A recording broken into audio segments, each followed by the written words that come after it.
Hello दोस्तों मेरे हाथ में जो चावल है ये नगरी दुबराज सुगंधित चावल है। ये एक जीआई टैग्ड चावल है। आपने बासमती चावल का नाम सुना होगा, कड़कनाथ मुर्गा सुना होगा, आपने जीरा फूल चावल सुना है, बस्ता का ढोकरा सिर्फ सुना है, कड़कनाथ मुर्गा, बासमती, तिरुपति के लड्डू, बनारसी साड़ी, ये सारी चीज़ें जीआई टैग्ड होती हैं। आखिरकार ये जीआई टैग चीज़ें होती क्या है, इसका फ़ायदा क्या होता है किसानों को, इसका क्या फ़ायदा, आज हम ये जानेंगे। चलिए दोस्तों शुरू करते हैं। हमसे जुड़े रहने के लिए सब्सक्राइब बटन को दबाइए, उसके बाद बेल आइकॉन को जरूर दबाइए और ऑल नोटिफिकेशन सेलेक्ट कीजिए। Thank you. दोस्तों जीआई टैग दरअसल चीज़ होती है जियोग्राफिकल इंडिकेशन टैग, यानी कि भौगोलिक सांकेतिक चिन्ह। ये भारतीय संसद में 1999 में रजिस्ट्रेशन एंड प्रोटेक्शन एक्ट के तहत जियोग्राफिकल इंडिकेशन ऑफ गुड्स के तहत यह जारी किया जाता है। जीआई टैग दरअसल किसी भी विशेष भौगोलिक स्थिति में उत्पन्न फसल या प्राकृतिक या मानव निर्मित प्रोडक्ट के गैर कानूनी उपयोग को रोकने के लिए बहुत उपयोगी होता है। ऐसे दिया जाता है। दरअसल ये भारत सरकार द्वारा दिया जाता है और ये जब ये टैग दिया जाता है तो ये किसी व्यक्ति विशेष को नहीं दिया जा सकता। ये अगर आपको जीआई टैग चाहिए तो आपको संस्थागत तौर पे इसको अप्लाई करना पड़ेगा। कभी कभी ये जीआई टैग मिला जुला कर अलग अलग स्थान को दिया जा सकता है। जैसे बासमती चावल, वो उसके लिए जम्मू कश्मीर, पंजाब, हरियाणा, हिमाचल प्रदेश, ये सारे लोग को संयुक्त रूप से मिला हुआ है।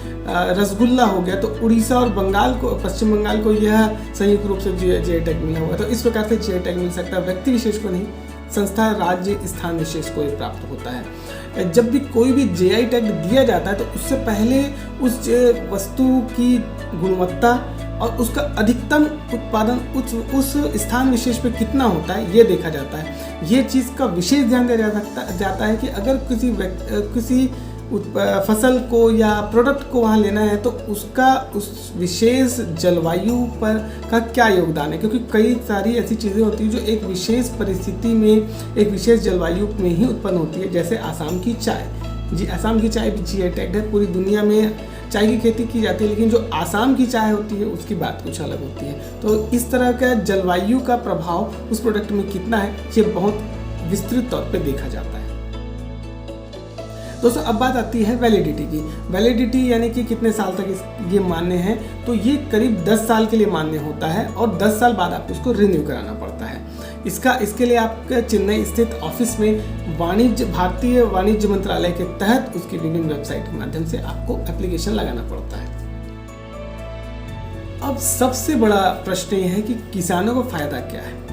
फ़ायदा ये है, हम उदाहरण लेते हैं आसाम की चाय को। अगर पूरी दुनिया में चाय बनती है, लेकिन अगर मैं कहीं की चाय खरीदूं और आसाम की चाय बता कर ही बेचूं तो एक तो पहले आसाम की चाय के बिजनेस में इसका प्रभाव पड़ेगा।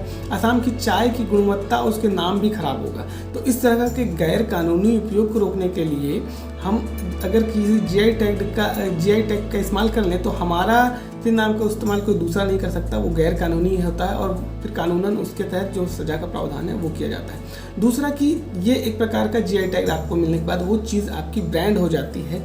जैसे कि बनारस की साड़ी, वो अपने आप में एक ब्रांड हो जाती है। इससे फ़ायदा ये होता है कि जब जो कारीगर या जो कृषक उस उत्पाद से जुड़े हुए होते हैं उन्हें एक विशिष्ट पहचान मिलती है, उनके काम को संरक्षण मिलता है और ब्रांड होने के कारण उसकी मार्केटिंग बढ़ जाती है, डिमांड बढ़ता है और उनके आय के स्रोत बढ़ जाते हैं। तो इस प्रकार किसी भी चीज़ का जीआई टैग ले लेने से उनको संरक्षण और एक बेहतर मार्केट प्राप्त हो सकता है। तो मुझे यकीन है ये छोटी सी जानकारी आपको पसंद आई होगी।